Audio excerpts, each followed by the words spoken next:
TIFRच्या शास्त्रज्ञांनी करोनाचा मृत्यूदर कसा रोखता येईल यावर जो अभ्यास केला त्या संदर्भात अधिक चर्चा करण्यासाठी आपल्यासोबत आहेत TIFRचे अधिष्ठाता डॉक्टर संदीप जुनेजा.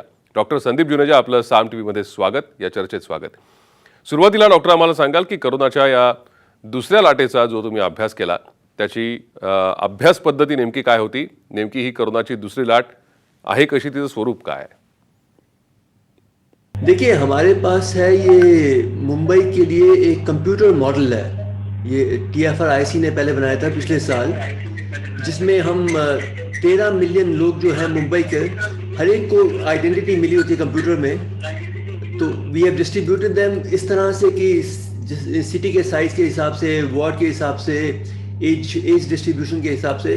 तो बिल्कुल कोशिश ये है कि सिटी को रेप्लिकेट किया जाए और फिर लोग आपस में मिलते हैं जैसे सिटी में मिल रहे हैं, और उसमें हम देखते हैं कि डिजीज कैसे प्रोग्रेस करता है. तो ये हमारी मेथोडोलॉजी है, ये पूरी सिर्फ कंप्यूटर पे होती है. अब इसमें हमने देखा कि फरवरी 1 में जैसे हमें मालूम था क्या हालात हैं, उसके बाद हमने देखा सिमुलेशन मॉडल में इन्फेक्शन कैसे चल रही है, और हमने हर तरह के सिनेरियोस ट्राई किए. हमने ट्राई किया कि अगर लोगों में जो है थोड़ा सोशल डिस्टेंसिंग कम हो गई है, मास्क वगैरह डालना कम हो गया है, तो उसका क्या इफेक्ट होगा, क्योंकि उसके बाद मिक्सिंग ज़्यादा होगी, डिजीज स्प्रेड ज़्यादा होगी, तो उसके बाद रिजल्टिंग जो फेटेलिटीज होंगी उन पे क्या इफेक्ट होगा, वो सब हमने देखा. और हमने ये भी देखा कि अगर री इन्फेक्शंस बढ़ जाएं तब लोगों में क्या इफेक्ट होगा. और हमने ये भी देखा कि अगर वेरिएंट हो और वेरिएंट थोड़ा इन्फेक्टिव हो, ज़्यादा मतलब अगर दो लोग मिलते हैं आपस में तो बहुत जल्दी उनमें डिजीज ट्रांसफर हो जाए, अगर एक इन्फेक्टिव है एक नहीं है. तो अगर इस तरह से हो तो क्या मतलब उसके बाद मुंबई की हालात कैसे होंगे. और इन सब में हमारी कोशिश ये थी कि जो हमने मुंबई की फेटेलिटी डेटा देखा है फरवरी से लेके अप्रैल तक, उसको मैच किया जाए. क्योंकि फेटेलिटी डेटा को हम थोड़ा ज्यादा विश्वास करते हैं, तो हम उसी को मैच करने की कोशिश करते हैं. अब उस डेटा की खासियत क्या है? उस डेटा की खासियत यह है कि फरवरी में सिंगल डिजिट्स में नंबर थे, मार्च में भी नंबर्स काफी कम थे, थोड़ा लेट मार्च में नंबर बढ़ने शुरू हुए और काफी तेजी से बढ़े. तो सवाल ये था कि ऐसा क्यों हुआ और इसको हम रेप्लिकेट कर सकते हैं कि नहीं अपने मॉडल के साथ. तो हमने ये देखा कि इसको इतना आसान नहीं है रेप्लिकेट करना. हमने बहुत सारी चीजें ट्राई की और जो काम किया वो इस तरह से था कि एक आपके पास वायरस हो, मोर इन्फेक्टिव वेरिएंट हो फरवरी में, जो थोड़ी सी परसेंटेज हो, 2-4%. अभी ये तो मतलब वी कांट बी श्योर, क्योंकि ये कंप्यूटेशनल स्टडी है, ये मतलब हमने लोगों को टेस्ट नहीं किया, तो इसलिए हम अप्रोक्सीमेटली काम कर रहे हैं. पर छोटा सा अमाउंट हो और वो अगर क्योंकि बहुत ज्यादा इफेक्टिव हो, अगर 2 से 2.5 गुना ज्यादा इन्फेक्टिव हो पहले से, तो उसके साथ अगर हम देखें तो क्या होगा कि वो वायरस धीरे धीरे बढ़ेगा और फिर एकदम तेज हो जाएगा मार्च में. और इसलिए मार्च में क्योंकि वायरस तेज हो गया, इन्फेक्शन बढ़ गई है, तो आपको अप्रैल में एकदम स्टीप राइज मिलेगी फेटेलिटीज में. तो इसलिए हमारा कंक्लूजन ये था कि मोस्ट लाइकली ये हुआ है.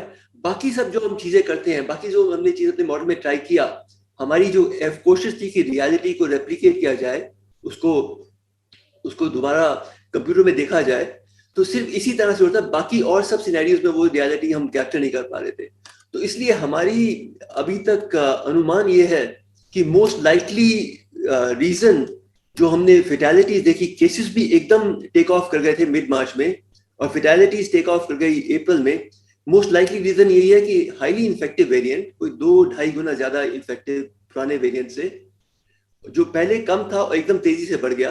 That's the main reason. और इसलिए बढ़ा क्योंकि फरवरी 1 में मुंबई थोड़ा ज्यादा इंटरेक्शन बढ़ गए, क्योंकि ट्रेन खुल गई, लोगों ने काम पे जाना ज्यादा शुरू कर दिया पहले से, तो इंटरेक्शन बढ़ गया. तो इससे इसको मौका मिला, ये जो वेरिएंट है उसको फैलने का ज्यादा. बरोबर. कोरोनाचा मृत्यूदर रोखायचा असेल तर लसीकरण महत्वाचं आहे असं आपलं संशोधन म्हणतंय. मग लसीकरणाचं महत्व आपण कसं सांगाल?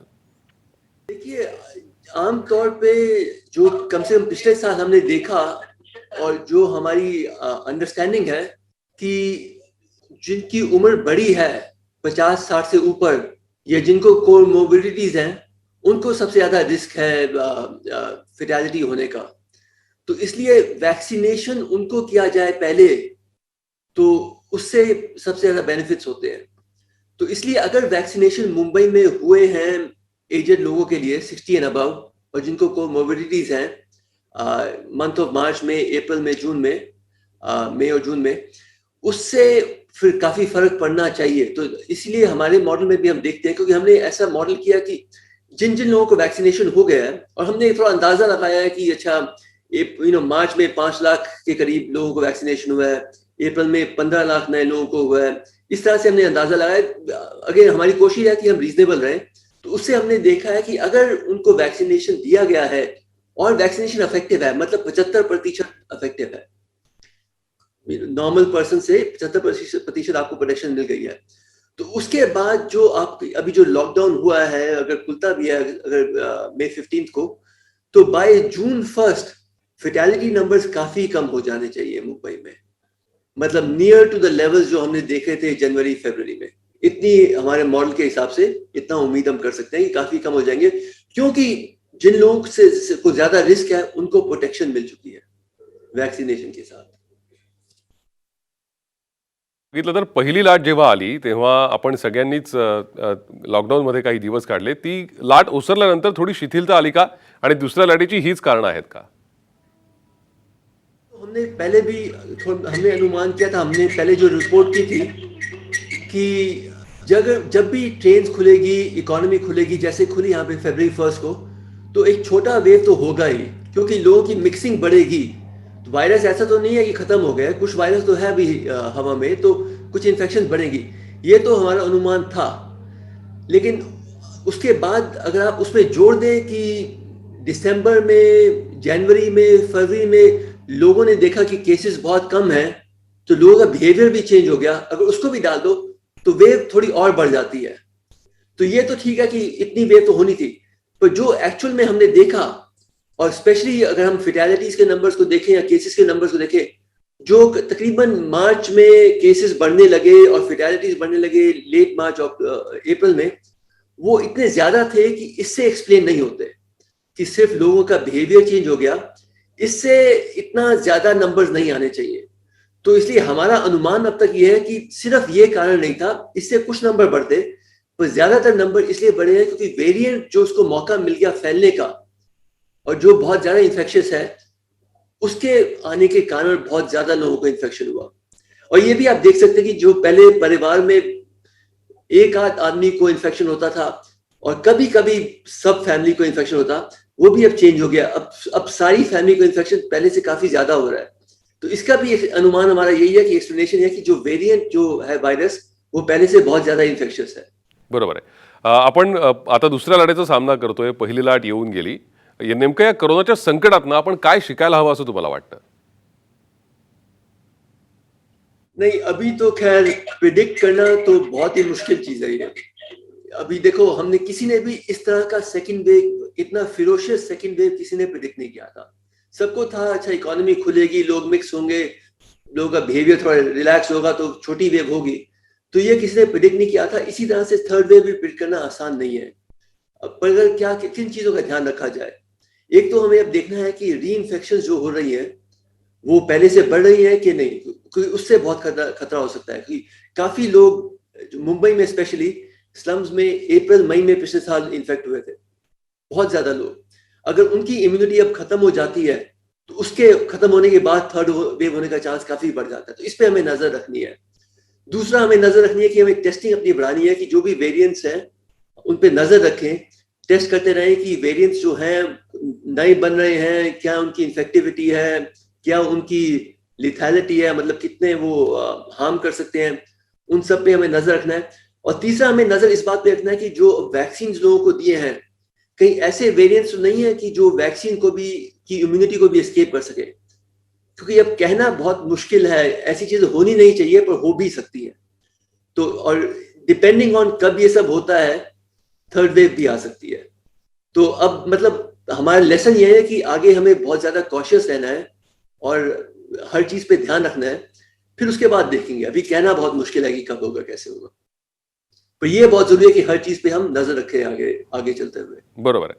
आपण जसं म्हणताय की या सगळ्या आपण शक्यता पडताळून पाहतोय आणि जर आपण काळजी घेतली नाही तर तिसरी लाट येण्याची ही शक्यता आहे, तो धोका कायम आहे. पण आता नेमकं हे सगळं कोरोनाचं संकट, कोरोनाचं संक्रमण रोखण्यासाठी सरकारला, जनतेला काय करावं लागेल, आपण काय सांगाल?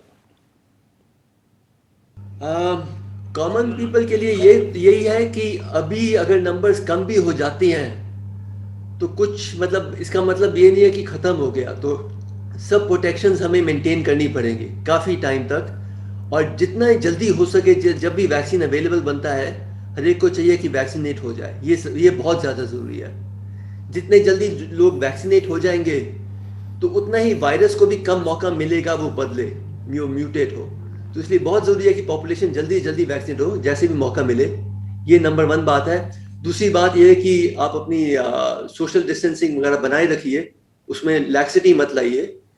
गवर्नमेंट के लिए यही बात है, गवर्नमेंट ने मेरे ख्याल से तो काफ़ी अच्छा काम किया मुंबई में, महाराष्ट्र में। तो उनको चाहिए कि अभी इसी तरह से करते रहें और जो कैपेसिटी बिल्डअप करें कि बाई चांस अगर फ्यूचर में भी कुछ वेव हो तो हमारे पास हॉस्पिटल कैपेसिटी हो। ये बहुत ज़रूरी है कि हॉस्पिटल कैपेसिटी हो और ऑक्सीजन कैपेसिटी हो, बेड्स हो, आईसीयूज हो, ताकि कभी भी अगर फिर से ऐसी सिचुएशन हो तो लोगों को कम से कम मेडिकल केयर मिल सके। दूसरी बात यह है गवर्नमेंट को कि चाहिए कि ये वेरिएंट्स पे नज़र रखें कि इनफ सैंपल्स की जीनोम सीक्वेंसिंग होते रहे ताकि हमें पता चले कि क्या हो रहा है वायरस के साथ। तीसरी बात यह है कि गवर्नमेंट को चाहिए कि जो भी डेटा है सब ओपन रखें ताकि बहुत सारे लोग साइंटिस्ट हैं, बहुत सारे एनालिस्ट हैं, वो डेटा को देख के समझ सकें, एनालाइज कर सकें, तो कि हमें अंदाजा बेटर रहे कि आगे चल के किन चीज़ों का ख्याल रखना है। खरं आहे ये डॉक्टर, बातें मैं कहूँगा गवर्नमेंट के लिए। खरं आहे. आपण जसं म्हणतायत की जर लसीकरण वेळेवर झालं, योग्य झालं तर कदाचित तिसऱ्या लाटेचा धोका कमी होऊ शकतो. तुर्तास धन्यवाद डॉक्टर जुनेजा, आपण हा सविस्तर संवाद आमच्या या कार्यक्रमात साधलात त्यासाठी.